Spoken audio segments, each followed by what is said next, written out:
누구에게나 성공하고 싶은 마음이 있습니다. 많은 학자들이 성공한 사람들의 품성에 대해서 연구를 한 결과를 보면요, 한마디로 인간적인 사람이다 라고 하는데요. 이걸 또 뇌과학적인 측면에서 보면은 어떤 작용 때문인지 궁금한데요. 네, 그렇습니다. 우리가 이 성공이라는 말은 참 사람마다 정의하기가 힘들고, 또 그 사회가 어떤 사회냐에 따라서 성공의 의미가 달라지는 것 같습니다. 제가 강의 초반에도 말씀을 드렸지만, 참으로 소박한 꿈을 이룬 사람, 본인이 하고 싶은 일을 하면서 또 참 다행히도 그걸로 밥이라도 먹을 수 있다면 그게 성공이 아닌가. 그런 사람은 정말 주변에 행복의 파동을 전해주는 이런 사람을 저는 성공이다 이렇게 본다면, 그들에게 공통된 것을 높은 감성지수 EQ가 굉장히 발달이 된 이런 사람으로 우리는 생각을 할 수가 있습니다. 그런 사람들은 정말 단순히 자기가 성공했기 때문에 행복한 것뿐만 아니고 주변 사람에게도 항상 밝고 따뜻하게 대해주는 이런 옥시토신적인 사랑이 넘쳐나는 사람으로 이렇게 될 수가 있습니다. 그러니까 뇌과학적으로는 세로토닌이 집중력을 높여줘서 학습 효과가 높아진다든가 이런 역할을 하는가 하면은, 옥시토신은 정말 이 깊은 인간적인 사랑, 이런 우정을, 애정을, 이런 목표를 이룰 수 있는 이런 사람이 우리가 옥시토신적인 사랑, 옥시토신적인 아마 성공이다. 네. 이렇게 할 수 있겠죠. 네, 오늘 주제는 아주 흥미롭습니다. 행복에는 세로토닌 행복과 도파민 행복이 있다. 지금부터 구체적인 내용 박사님의 강의로 듣겠습니다. 행복이라는 감정은 누구나 느끼는 것은 확실한 것 같습니다. 이게 사람마다 어떤 점에서는 행복의 의미는 굉장히 달라진다. 또 행복할 때 느끼는 감정도 달라지는 게 아닌가. 저는 그런 생각을 합니다. 이게 참 전문가답지 않은 이야기지만 실제로 그렇습니다. 그러나 제가 오늘 이야기할 주제는 행복에는 두 가지가 크게 있다. 요거는 좀 이야기를 해야 될 것 같습니다. 여러분, 우리가 일을 열심히 해서 정말 땀을 뻘뻘 흘려가면서 또 정말 참 옆 사람하고 경쟁도 하고 친구들도 동료들도 때로는 경쟁 상대가 되지 않습니까? 그렇게 열심히 해서 승리를 했다. 어떻습니까? 기분이 좋죠? 예, 그때 우리는 행복합니다. 그러니까 행복이라는 것은 어떤 의미에서는 상당한 노력을 하지 않으면은, 또 심지어 경쟁을 하거나 이런 과정을 밟지 않고는 우리가 행복을 느낄 수 없습니다. 만약 그런데도 불구하고 내가 패배를 했다, 내 목적을 못 이루었다, 내가 1등을 해야 되는데 1등을 못했다, 그럴 때는 행복보다는 오히려 불행이 찾아오는 겁니다. 그러니까 이런 도파민적인 행복, 그때는 상당히 기분이 좋습니다. 그러니까 어떤 의미에서는 도파민적인 행복은 굉장히 조건부 행복입니다. 열심히 일해서 경쟁을 해서 내가 이기면 굉장히 기분이 좋고 행복합니다. 이걸 우리가 도파민적인 행복이다. 그러니까 도파민적인 행복은 여기에는 조건입니다. 아무나 쉽게 얻을 수 있는 게 아닙니다. 상당한 노력을 하고 열심히 해야지, 땀을 흘리고, 그래야지 비로소 도파민적인 행복을 우리가 얻을 수가 있습니다. 그런데 이 도파민적인 행복은 또 한 가지 취약점이 있습니다. 한번 얻으면 또 그 다음에 더 큰 걸 또 얻고 싶은 겁니다. 거기서 끝나는 게 아니에요. 그러니까 이제 굉장히 그 의욕이 생깁니다. 내가 한번 승리를 했다, 그러니까 기분 좋다, 행복하다, 만족하다. 그러면 더 하고 싶은 욕심이라는 것은 인간의 인상 누구에게나 생기기 마련입니다. 근데 그게 또 도파민의 하나의 약점입니다. 욕심을 자꾸 부리게 되는 거죠. 이제 그러니까 요만큼 채웠으면 됐는데 더 욕심을 부리다 보니까 그게 안 채워지면은 즉각 또 불만이 오게 이렇게 되어 있습니다. 그러나 도파민적인 행복이라는 것은 인간의 욕심상, 인간의 본능이죠. 그게 어떤 의미에서는 이게 끝이 없습니다. 우리 근대 문명도 그저 굉장히 짧은 역사입니다. 한 200년 남짓한 과학 문명과 함께 발전되어 온 게 근대 문명입니다. 그러니까 여기에도 위기가 온다. 왜? 근대 문명은 이 욕심이 끝이 없습니다. 무한 경쟁을 하는 겁니다. 그래서 문제가 생긴다. 그런 이야기입니다. 그야말로 무한 경쟁에 이런 체제로 우리가 뛰어들게 되는 것이 도파민적인 행복의 이게 결정적인 취약점이 거기에 있습니다. 자, 그런데 문제는 또 한 가지가 있습니다. 이 도파민적인 행복을 얻으려면 경쟁을 해야 된다고 그랬죠. 근데 그게 마음대로 이길 수가 없습니다. 여러분, 내가 100억을 벌어야 되겠다. 100억 부자가 돼야 되겠다. 그거 마음대로 됩니까? 그렇게 되면 어떻게 되느냐? 이게 이제 문제가 생기는 거예요. 즉각 불만이 생깁니다. 여러분, 요즘 우리 한국이 참 잘 살게 되었습니다. 외국 사람들 오면은 선진국이라 부릅니다. 저도 제 어릴 적에 하고 지금 비교를 하면 정말 지상낙원에 살고 있는 겁니다. 그런데도 불구하고 우리는 아직도 더 올라가야 된다. 더 큰 것, 더 좋은 것, 더 신나는 것. 여러분, 그게 채워지면 행복하죠. 그런데 그게 채워지지 않으면은 즉각 불만이 터지는 이게 도파민적인 행복의 결정적인 취약점이다. 도파민적인 행복은 좀 크게 울림이 있는 건 사실입니다. 그래서 세로토닌적인 행복은 참 조용하게 정말 아련히 밀려오는 게 이게 세로토닌적인 행복입니다. 여러분, 세로토닌적인 행복이라는 것은 여러분 다 느껴보셨죠? 정말 좋은 친한 친구가 찾아왔다. 얼마나 행복합니까?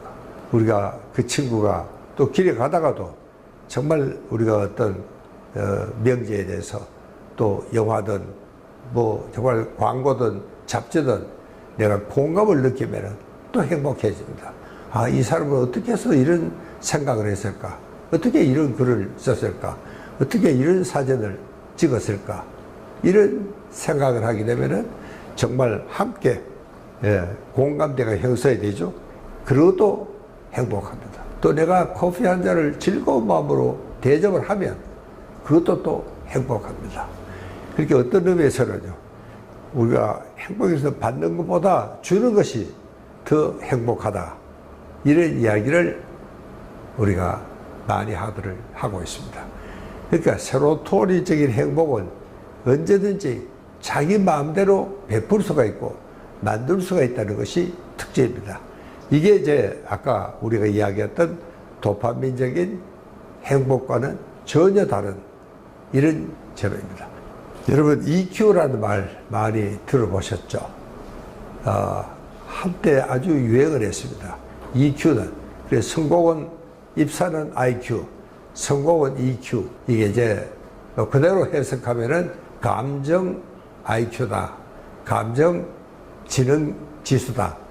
이런 이야기를 하고 있는데, 우선요, 이 EQ의 첫 번째 조건은 자기 감정을 느껴야 됩니다. 아, 내가 좀 참 즐겁고 행복하구나. 여러분, 미처 그걸 느껴보지도 못하고 막 바쁘게 달리노라면 여러분, 그런 걸 느낄 여가도 없습니다.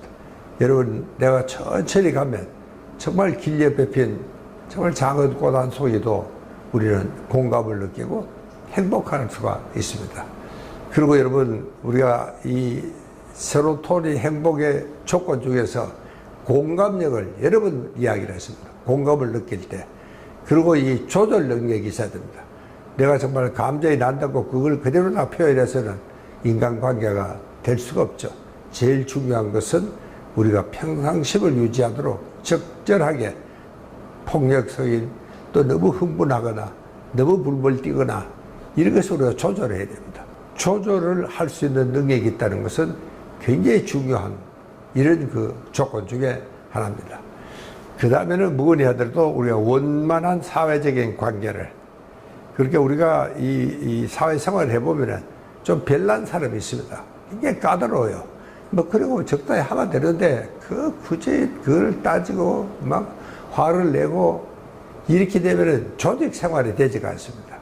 이렇게 일에 원만한 사회성을 기르려고 그러면은 뭐니 하더라도 내가 때로는 양보를 하고 때로는 질 때도 있고 또 때로 내가 잘못하면 솔직히 용서를 구하기도 하고 내가 돌이켜 생각해보니 그게 잘못된 것 같아. 언제든지 사과라는 것은 늦지 않습니다. 그게 사과를 할 수 있는 이런 것이 바로 원만한 사회성입니다.